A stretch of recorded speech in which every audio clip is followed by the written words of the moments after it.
आइए देखते हैं अपना एग्जाम्पल 4 जो कि बहुत ही ज़्यादा इंपॉर्टेंट है और एग्जाम में कई बार ऐसा क्वेश्चन आपसे पूछा जाएगा। ठीक है, बेसिकली देखिए क्या दिया हुआ है, find a quadratic polynomial the sum and the product of whose zeros are -3 and 2 respectively. इस क्वेश्चन को मैं आपको दो तरीके से करके दिखाने वाला हूँ। ठीक है, पहला जो ज़्यादा इजी है उससे कराऊंगा, फिर एक उस तरीके से भी जो आपको बुक में कराया हुआ है। ठीक है, देखिए ज़रा अगर आप क्वेश्चन को सही से पढ़ें तो उन्होंने हमें क्या दिया, sum of the zeros and product of the zeros. Mostly बच्चे गलती ये कर देते हैं कि पहली वैल्यू को ले लेते हैं अल्फा और दूसरी वैल्यू को ले लेते हैं beta, which is completely wrong. उन्होंने हमें क्या दिया हुआ है, एक्सक्यूज मी, लेट करेंगे, let alpha and beta be the zeros of this of the quadratic polynomial, quadratic polynomial। ठीक है, अल्फा और बीटा क्या है, जीरोज है। उन्होंने हमें दिया हुआ क्या है, उन्होंने दिया सम ऑफ दी जीरोज, कितना, -3। मतलब अल्फा और बीटा को जब आप ऐड करोगे तब आंसर कितना आएगा, -3। उसके बाद उन्होंने हमें क्या दिया हुआ है, प्रोडक्ट ऑफ दी जीरोज, मतलब alpha into beta, product of the zeros are, पहले सम लिखा हुआ है तो पहले सम होगा, बाद में प्रोडक्ट लिखा हुआ है तो प्रोडक्ट बाद में होगा। दोनों का प्रोडक्ट बेटा कितना दिया हुआ है, 2। ठीक है, और इंट्रोडक्शन वाली वीडियो में मैंने आपको कराया था कि क्वाड्रेटिक इक्वेशन क्या होती है, x² minus sum of the zeros, sum of the zeros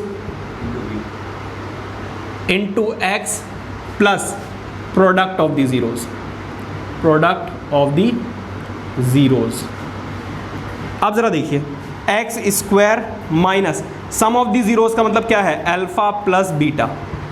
देखो सम ऑफ दी जीरोज क्या है, अल्फा प्लस बीटा, और इंटू x फिर क्या है, plus product of the zeros क्या होते हैं, अल्फा इंटू बीटा। ठीक है, अब जरा देखिए, सम ऑफ दी जीरोज तो दिया हुआ है ना, -3, तो अल्फा प्लस बीटा की वैल्यू इज -3। -3 यहां पर पुट कर दीजिए, माइनस माइनस क्या हो जाएगा बेटा, प्लस, और साथ में x भी आ जाएगा, और अल्फा इंटू बीटा की वैल्यू कितनी है, 2।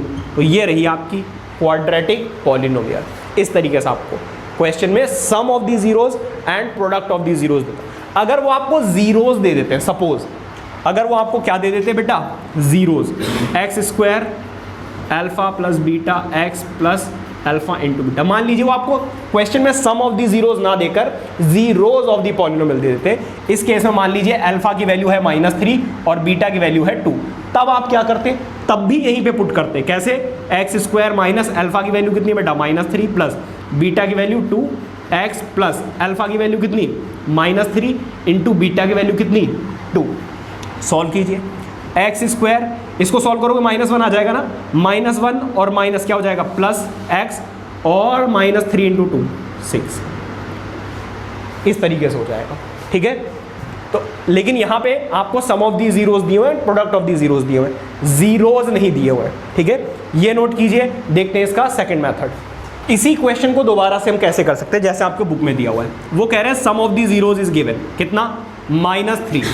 सम ऑफ दी जीरोज का बेटा रिलेशनशिप मैंने आपको बताया था, alpha plus beta is equal to -b/a, बताया था नहीं बताया था।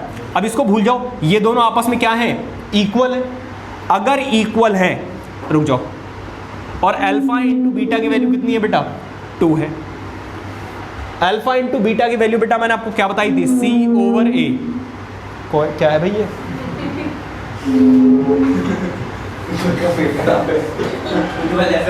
इधर देखो जरा, इधर देखो बेटा जरा, देखो यहां पर भी डिनोमिनेटर में कुछ नहीं है तो 1 है, यहां पर भी डिनोमिनेटर में कुछ भी नहीं है तो 1 है। इसका मतलब दोनों जगह a की वैल्यू कितनी है, 1। b की वैल्यू जरा देखिए, -b की जगह पर किसके इक्वल है, -3 के। माइनस से माइनस बेटा क्या हो जाएगा, कैंसिल आउट, तो b की वैल्यू कितनी आ जाएगी, 3, और c की वैल्यू कितनी है बेटा, 2। कोई दिक्कत। अब क्वाड्रेटिक पॉलिनोमियल बेटा कैसे होता है, क्वाड्रेटिक पॉलिनोमियल होता है ax² plus bx plus c।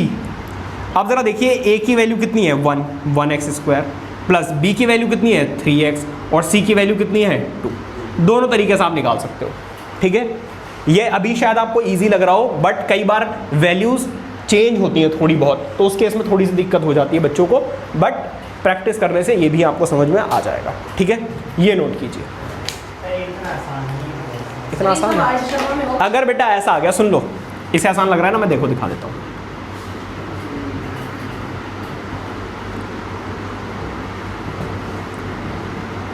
आप बताओ जरा, ए और बी और सी की वैल्यू निकालो, दिखाओ मुझे, निकालो। यहां पर तो देखो ए की वैल्यू 2 आ रही है ना, हाँ जी भाई, यहां पर तो ए की वैल्यू 2 आ रही है और यहां है ही नहीं, निकालो जरा। ए की वैल्यू 1, बहुत बढ़िया, और ए की वैल्यू यहाँ पे 2 नहीं है, किससे है 2 × 1, देखो हाँ, यहाँ पर बेटा ऊपर नीचे 2 से मल्टीप्लाई करना पड़ेगा, तो ए की वैल्यू तो मिल जाएगी 2 और सी की वैल्यू 2√3 है, समझ गए ना? हाँ जी, वो सेम जाएगा।